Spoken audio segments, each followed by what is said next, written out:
An alchemist is someone who transforms things for the better. An alchemists believed that they could turn metal like lead into actual gold, that they could cure disease, and that life could be prolonged through the process of transmutation, meaning changing something for the better. It's an ancient practice that combines science and philosophy and mysticism. Alchemists who practiced alchemy believed that they could transform ordinary metals into gold and create what they called a philosopher's stone that could grant immortality and discover the secret to eternal life. Now, while they didn't necessarily succeed in those goals, the experiments laid the groundwork for what we know today as modern chemistry. So, today, alchemy is mostly seen as a blend of early science and spiritual beliefs, with its most famous idea, again, being the transformation of one substance or one thing into another. So, changing things for the better, taking bad, making it good, or taking something that's sort of average or common and making it extraordinary. So that's pretty cool. Is that a cool idea? I think that we've all heard about alchemy, but don't necessarily know that much about it. I know that that was me, but I'm sort of interested in it. I'm definitely interested in it. Maybe fascinated by it. Probably not fascinated enough to dig into the ancient practice of alchemy necessarily, but I do think that there are a fair amount of modern applications that are definitely of value. And the idea of transmutation, taking bad, common, changing it to extraordinary, extremely uncommon, that certainly piques my interest. And it's something that I think that we all do almost on a daily basis.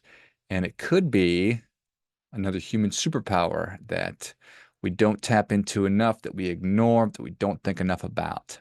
So, a brief exploration. Some of the earliest known alchemists came from ancient Egypt, Greece, and China, and they have some incredible names.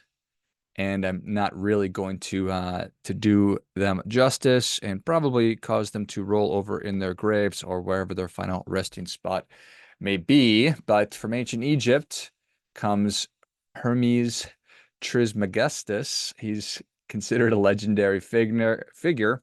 He's associated with the Egyptian god of Thoth and the Greek god Hermes. He's credited with writing many of the texts around alchemy, including the famous Emerald Tablet, which contains the phrase, as above, so below.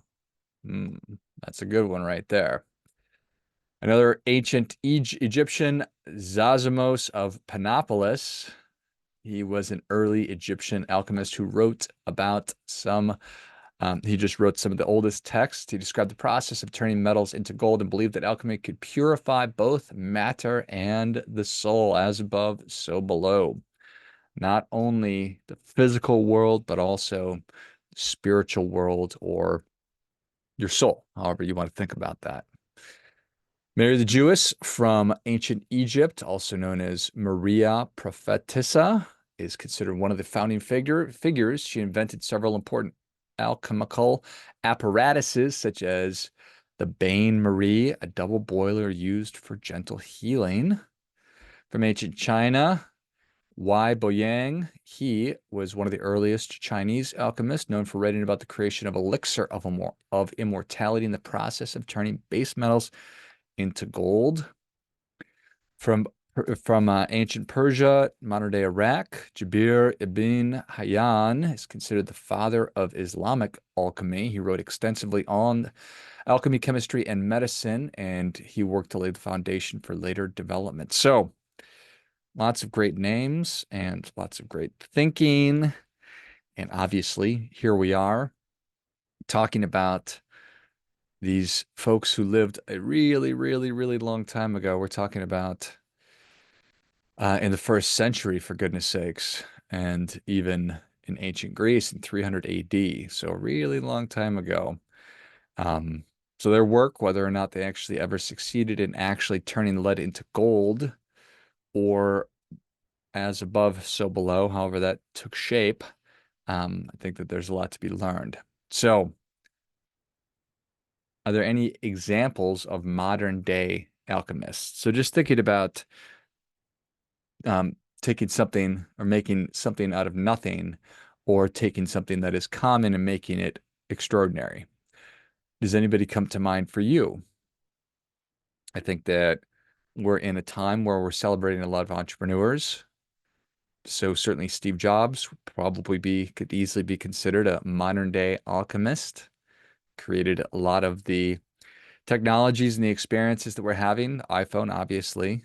And we have Elon Musk, who may prove to be one of the greatest alchemists, actually making electric cars commercially viable with Tesla and making space travel commonplace almost at some point, SpaceX, Neuralink, and whatever else Elon Musk is up to. I'm sure that there's a lot going on there. Ben Franklin, I think, without question, be considered an alchemist. He invented so many different things. Thomas Edison, Nikola Tesla, the list goes on and on. But what about other fields, not just inventors or entrepreneurs? What about an artist? You think that Michelangelo, certainly taking a block of stone or a block of marble, one block, and creating some of the most wonderful and exquisite, extraordinary works of art that the world has ever seen, like the Pieta. Oh my goodness. If you're not familiar with the Pieta, um, pop that into your favorite internet machine and check it out. From one block of stone, he created that. The Sistine Chapel, the list goes on and on. And your favorite musicians, what about them? In so many ways, isn't Adele and Taylor Swift and Bruce Springsteen, aren't they alchemists? What about your favorite writer? Your favorite filmmakers? It's Steven Spielberg, George Lucas. Are these alchemists? Stephen King. So many examples of people that, from something common, piece of paper and a pen, paintbrush, block of marble or stone, um, ability to see things not necessarily as they are, but what they can be. Hmm. The ability to see things not necessarily just as they are, but what they could be, what they can be. So recognizing the potential. So a mentor, when you think about that, a mentor, it could obviously be some kind of an alchemist. It's somebody that sees something in you that you don't see in yourself, and they help you to bring it out. A parent, we human beings are alchemists. We're creating new human life. We're doing it every day. We're shaping children, shaping the future generations. So I think that that's a form of alchemy. So there's so many different ways that we can change something for the better. Transmutation, take something and make it better. Maybe in a lot of ways, that's the one of the cornerstones, the key features of the human experience. And the more I think about it, I think that it's 100% a superpower that we have to take something to make it better. And in a lot of ways, I think that is the animating force behind what it really means to be a human being is to look at ourselves and to change it for the better. The constant pursuit of achieving or realizing our potential, and not at the expense of other things. I'm not saying progress just for the sake of progress. I'm saying healthy, sustainable growth, improvement, lifelong learning, all that kind of stuff. So I think that when you go down that path of looking at the human experience as a form of alchemy, it resonates with me. You think about what you're doing when you are imagining your own future. Say, what do I want my life to look like? And you can sit down and pour yourself your favorite coffee or tea or glass of wine or whatever you're into, delicious glass of milk, perhaps, and think about the future that you want. What do I want my life to look like today? What plans do I have for today? What about this week? What about this quarter, year? What about the next 5 years? What do I want the next 10 years to look like? Could the next 20 years be the best years of my life? I think that the answer is certainly yes. But when you make believe, it's kind of what we're doing when we're looking into the future is we're playing pretend and we're making believe. We desire the lives that we want, and then we actually take the next step and we create plans for bringing that desired future into our current reality. So to make that desired future our reality, and then we execute on those plans. I don't see any other way than to think about that as a form of alchemy. It's what we're doing. We're changing something for the better. We're looking at our current situation and we're being grateful for everything that we have. So you know what? I could probably be a little stronger mentally, physically, emotionally, spiritually, and probably have a little bit better relationship. And I desire a better relationship with my loved ones. Or you know what? I could probably benefit from improving my financial situation. Probably, if I could focus on my career a little bit more, that would get me what I wanted. But really focused, I could become a real dynamite pickleball player, whatever it is that you're interested in. So that's a form of alchemy. And I think that fundamentally we're in the pursuit then that gets us closer to and narrows our focus, which will then allow us to explore, look for the highest and best uses of our most valuable resources. I think that that's a big part of what this whole thing is all about. This whole thing being our life and our existence is how do we figure out what it is that we want and then figure out how best to allocate our resources in a way that is going to move us closer to what it is that we want. So happy with what I have, but opportunities abound for improvement, for alchemy, for transmutation. So, how do we actually do that? How do we make believe? How do we put this form of alchemy to work in our lives? I think first and foremost, it's figuring out what it is that you want your life to look like. I'm very fond of saying the only way to live how you want is to know how you want to live. And we call that goal setting, even though I think that we all have goal fatigue and value fatigue. If you listen to me, you probably do for sure. So just quick reframe and just think about what it is that you want your life to look like, and then take small steps toward that. Make small, manageable goals, checkpoints that are realistic and that are attainable. And then I want you to be kind to yourself. I know that I have a tendency to be really, really tough on myself, to engage in pretty vicious self-talk. And then sometimes that goes to the other people that are in my life, and that's not a good thing either. But be kind in how you talk to yourself and how you treat yourself. I think it's important to recognize and celebrate the successes that we're having along the way and to acknowledge all the achievements that we have made in the past and that we're continuing to make, no matter how small they are.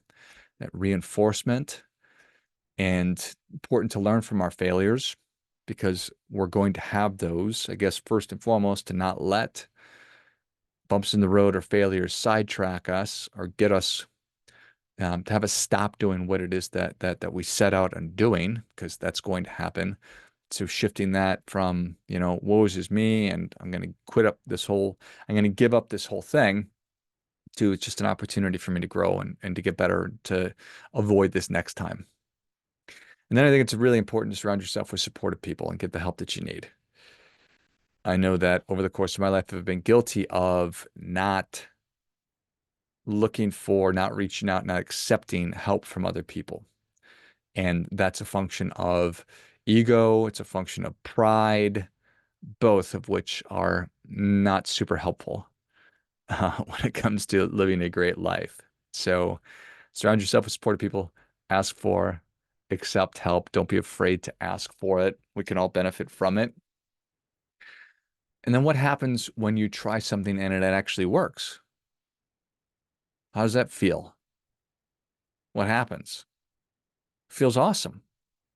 It's amazing. Like, holy cow. I thought about this thing that I wanted to do. I actually tried to do it and it happened. It worked. Makes you want to do it more. Confidence grows. You get good at it. You develop your confidence. You create change in your life. And then this virtuous cycle of success and of achievement takes hold. We're way too often or commonly stuck in vicious cycles where we can't get out of our own way. We can't catch a break. The world's out to get us. That's not a good feeling at all. We've all been there too. So how about we practice a little alchemy, change that vicious cycle to a virtuous cycle? It's within our that's within our abilities. And to a degree, it's within our control. You can set the attention. You can know where it is you want to get to. You can execute on your plan. And then you let the chips fall where they may. I think that today could be my best day yet. It could be yours as well. This could be your best year. But in a greater context, I bet the next 20 years, if you could make the next 20 years, your next 20 years, your best 20 years, that'd be a very worthwhile and wise thing to be focused on. So why not do that? Why not make this next 20 years, this next 10 years, be your best? You're fully capable of it. You deserve it, but none of us are entitled to it, so we need to get to work. As always, do your part by doing your best.